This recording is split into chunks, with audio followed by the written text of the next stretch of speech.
So is this a really hyped drone? The dust has started to settle a bit more now. You can buy this in more places. So I want to talk to you about 5 reasons why you should get this. And then also 5 reasons why you shouldn't get it as well. Let's get into it. So I know there's always loads of hype around any new tech product and that fear of missing out. So I want to talk to you about 5 reasons to buy this and 5 reasons why you shouldn't buy it. You might be on the fence already, and this should hopefully answer that question for you. Let's talk about 5 reasons to buy it first of all. So the price of it at $199 is going to be the cheapest way of getting into flying drones. You might never have flown a drone before, you might not want to actually spend the money on a Mini or a Air series. So at $199, this is a great starting point. I want to say starting point, it is really addictive. So you'll find yourself buying a drone, then you'll want more, then you want a bigger drone, a faster drone, better camera, and it just spirals out of control. But to start with, this is a really good way of actually getting some aerial shots, always having a drone with you. So at $199, it's good, but it's also, the more I think about it, it's what DJI want as a taster drone. So they want you to actually have a taste of flying drones. So $199 is not too expensive to actually get all the technology we have in here, but then you're going to have an experience of what it's like to fly a cinematic drone. Once you like that, you'll probably then go and buy the mini series, or you might actually like the FPV functions on here. And once you get that, not long afterwards, you'll have a DJI Avata 2. So it's a taster drone. So at $199 to have an experience of both is fantastic. And on that, no other drone gives you that experience where you can fly both FPV and cinematic as well. So you get a mixture of both. So again, if you've never flown either of those before, this is a fantastic way of actually experiencing it. You can fly like an FPV drone like the Avata 2, but then also you can actually fly it cinematically like the Mini 4 Pro. Both of these drones are really expensive in comparison. So it's a great way of actually experiencing and seeing which path you want to take. Do you really like FPV? In which case the Avata 2 probably would be a great second drone for you. Do you really like cinematic drones? In which case the Mini series or the Air series will probably be a future step for you as well. It's a great way of experiencing both. Now, I'm always telling you, having a drone is the best way of actually getting different content, different photos, aerial photos. So if you actually want to go traveling, rather than just getting photos on your phone from ground level, you can get aerial shots as well.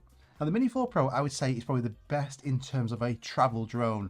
So it's really small, has fantastic features, awesome camera on here, but obviously the price is a lot more. So if you don't want to spend that much money, you want to go on trips and be able to get some aerial shots, this drone at $199 is a lot cheaper, but it's also going to give you that actual ability to get shots when you're on your trips or travels, get aerial shots, aerial videos, photos. And yes, they're not going to be as good quality as that mini drone, but the price difference is huge, isn't it? Now, one of the great features about this is the ease of use. So you don't need to do any drone licenses, drone courses. You can literally just take this with you and get those aerial shots. So you can actually just take this off directly from your palm, press one of the buttons on the top here, and it will actually do some quick shots, or it will follow you and automatically get the shots of you. Or you could actually connect it up to your phone. So all you need is a phone and the drone itself. And then you can actually manually fly this from your phone directly. Gives you a few more features as well. So this, I would say, is the most easiest way. And still, after flying this for some time now, this is my preferred method of actually flying this. I've probably got my phone with me all the time anyway. So all I need to do is just take this drone with me. And then if the chance arises, I've always got the drone with me to get those shots. If I want to, I could take controllers and get a better experience. But the ease of use is just hassle-free. Chuck this in your bag or your pocket and you've always got a drone with you. And this is also good for that person or family or creator who wants a selfie drone, a vlog drone. So you can actually just press one of the buttons here or on your phone, like I've just mentioned, and it will follow you and it will get shots of you. If you're creating content, it's really difficult actually capturing you in that frame as well. You'll normally be behind the camera. So with this drone, it can actually do quick shots of you. It can follow you. It can take photos of you or your group really easily at the touch of a button. And it's also great at actually showing you in different landscapes because the tracking on here is fantastic. It has a new AI tracking mode, so it will lock onto you. And if it sees somebody else, it won't switch to them. It will just keep on you all that time, and it will follow you in different direction modes. So the tracking on here, I think, is great. So you can just be walking, running, and getting shots of you in that location. So a selfie vlog drone for you or your family for $199, again, it's brilliant. So 5 reasons there to buy this, and they are 5 really good reasons. I highly recommend this. For the price of it, it is great. There's also 5 reasons I would say not to buy this as well. Let's get into them. Now, if you're on the fence and thinking about buying a Mini 4 Pro, you have the budget to get this and you've seen this and be like, I could get 4K quality from this and save myself a load of money, then this is not the right choice. If you have the budget and you want to get the very best, the Mini 4 Pro completely blows the Dji Neo out of the water. They are 2 completely different drones. They aren't similar in any way, and I wouldn't say they are as well. If we could have all the features from the Mini 4 Pro in the Dji Neo, that would be absolutely fantastic, but they still wouldn't be the same drone. They are completely different, and I want the Dji Neo to stay in its own lane as well. But if you have the budget, the Mini 4 Pro is going to give you the very best in terms of photos. Camera quality on here is absolutely brilliant. You can rotate the camera, get horizontal and vertical video. The confidence in flying this is much better. You have better wind performance on here as well. You also have loads more features as well, like hyperlapse, cruise control, waypoints. You have a ton of features packed into here. And because of the price point, you're getting a much better drone. So if you are considering buying the Dji Neo over the Mini 4 Pro, you have the funds, get the Mini 4 Pro. Now, if you just want a cinematic drone, you're not bothered at all about FPV, the Mini 4K or the Mini 2 SE will be a fantastic choice. See, the Mini 4K was released last year for $299, so about $100 more. I'll put the current prices on the screen right now as well, because it might be reduced. The camera quality is a lot better on the Mini 4K. It has a larger sensor, so just look at some of these videos I was able to get on that Mini 4K. For the price point for a cinematic drone, I would say that is the best choice. If you just want a cinematic drone, fantastic value there. So the Dji Neo, this is good because it gives you that taste of FPV and cinematic with a small form factor like this. Super easy to fly this. You can fly it with loads of controllers. But if you just want to actually get a controller and get a cinematic drone, the Mini 2 SE or the Mini 4K would be the way to go. Now, I know I just said that my preferred way of flying this was without any controllers, just flying it with my phone because of that ease of use. But that said, it does limit you as well. Once you actually get one of the controllers, like the DJI RC2, you can actually access more settings on here. So it gives you a lot more settings like return to home. You can adjust some of the color sharpness as well. So you have a lot more control in the settings.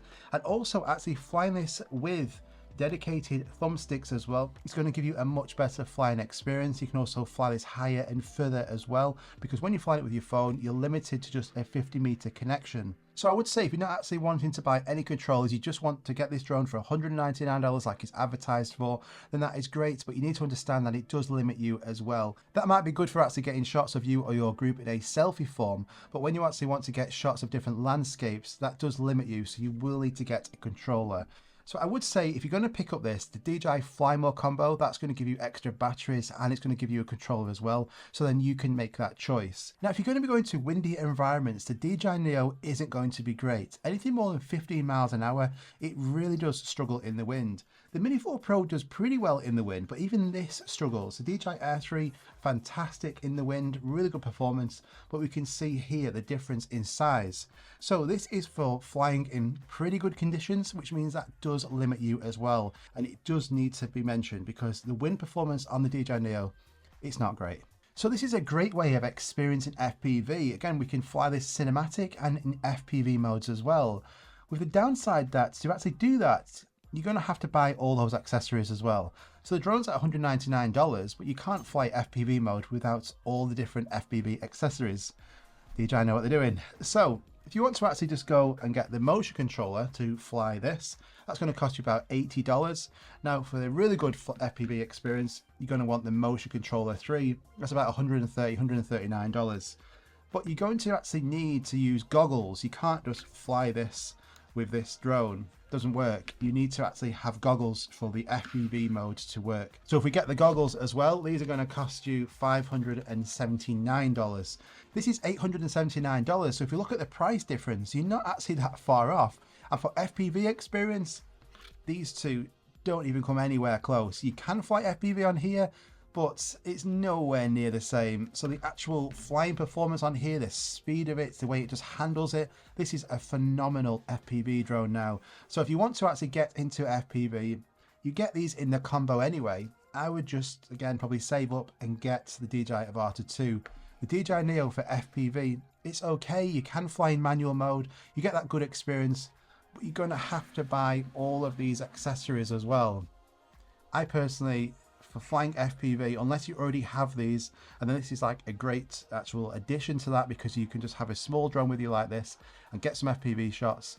But if you're going to actually need to buy all these accessories as well, just get the DJI Avata 2.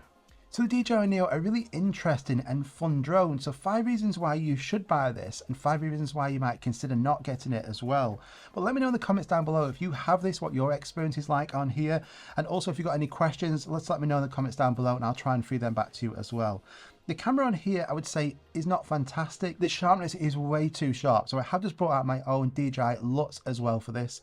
Now these are specially created for the DJI Neo. These are going to actually reduce the sharpness, reduce that contrast, and you're going to get 5 different styles on there as well. So they're on my website. If you want to go and check them out, linked at the top of the description. They're going to make that footage look a lot better. But yeah, really interesting and cool drone. I'm excited to see the future of this, but I've always got this with me now just to actually be able to get those shots. It's fantastic for social media. But I really do hope this helped you out. If you enjoyed it, do me a favor and hit that like button. Subscribe if you're new around here, and I'll see you very soon. Bye-bye.